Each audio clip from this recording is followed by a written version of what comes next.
Salut! Alors aujourd'hui, je vais vous montrer comment je taille mes crayons parce que c'est une question qu'on me pose régulièrement. Alors, comme vous pouvez le voir, nous sommes en présence de tout sauf un taille-crayon. Nous avons une râpe à pied Scholl, un cutter, des crayons pas taillés et une poubelle. Alors pourquoi j'utilise pas de taille-crayon? Parce que quand j'ai commencé le pastel, j'avais lu que le taille-crayon était pas très efficace, ou en tout cas qu'il était pas très rentable, on va dire, dans le sens où les taille-crayons pour les crayons pastel qui ont des mines assez dures sont très chers. Et qu'en plus de ça, la lame du taille-crayon s'émousse assez rapidement, ce qui demande de remplacer les taille-crayons régulièrement, ce qui revient franchement assez cher. Donc je n'ai jamais essayé cette solution-là parce que c'était plutôt déconseillé. Donc j'ai aussi essayé avec des petits taille-crayons basiques, de couleur, mais il s'avère que oui, ça marche un petit peu, mais ça avait tendance à casser mes mines, même sur les Faber-Castell qui ont une mine franchement solide. Donc j'avais essayé directement avec la râpe à pied et ça marche très bien. Donc comment on fait? On commence par dégager la mine avec le cutter sans se couper. Donc une lame bien taillée, enfin une lame bien, enfin pas trop émoussée quoi, c'est plus facile.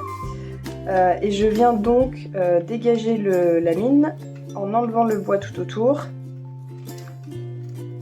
Ce qui se fait assez rapidement, là je vous le fais doucement.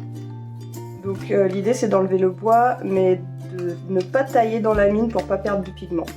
Donc je fais le tour, et là, voilà, j'ai bien dégagé le bois tout autour de la mine.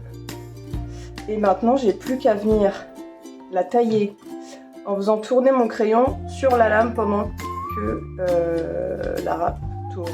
Démonstration.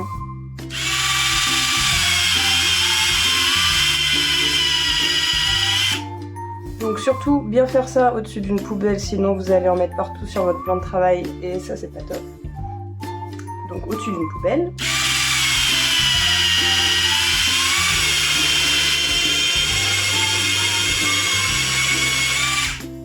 Et voilà, je tourne et ma mine est bien pointue, prête à dessiner des petits détails.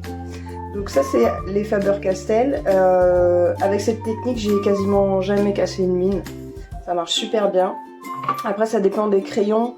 Ça par exemple c'est les Carbotello de Stabilo. Les mines sont plus fragiles, elles ont plus tendance à casser, donc il faut faire attention. Surtout là à l'étape du dégageage de la mine avec le cutter. Parce que c'est là, si on approche trop la mine ou qu'on tape un peu trop dedans par mégarde, elle peut casser. Et ça c'est pas très agréable d'avoir une mine qui s'en va. Hop. Et par contre, à l'étape où on taille la mine, j'ai quasiment jamais cassé de mine. C'est assez safe.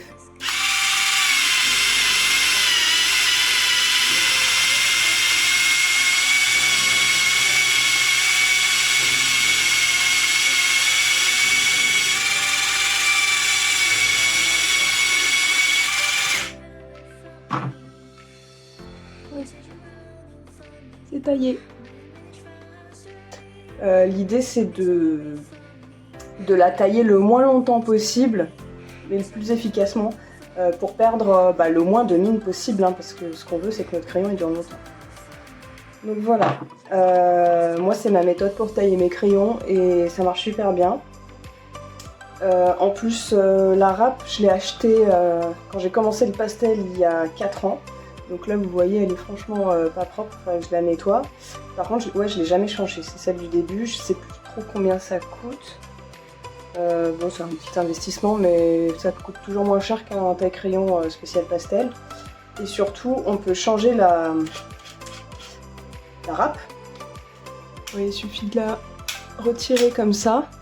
Et là vous pouvez acheter des recharges en supermarché ou en pharmacie. Et bon, c'est pareil, je sais plus combien ça coûte, enfin, je regarde. Mais moi, la râpe, je l'ai changée 2 fois, je crois, en 4 ans. Et en plus, l'idéal, c'est de la nettoyer de temps en temps, parce qu'il y a plein de pigments qui se déposent dessus. À la fin, ça finit par moins bien tailler. Donc de temps en temps, il faut vraiment la passer sous l'eau, frotter avec une petite brosse et ça la nettoie. Et là, elle est repartie pour un tour comme neuve, quoi. Voilà, et bien j'espère que ça vous a un petit peu aidé pour ces questions de taillage de crayon. Si vous avez des questions, surtout n'hésitez pas. Et puis voilà, à bientôt pour une prochaine vidéo. Bye bye!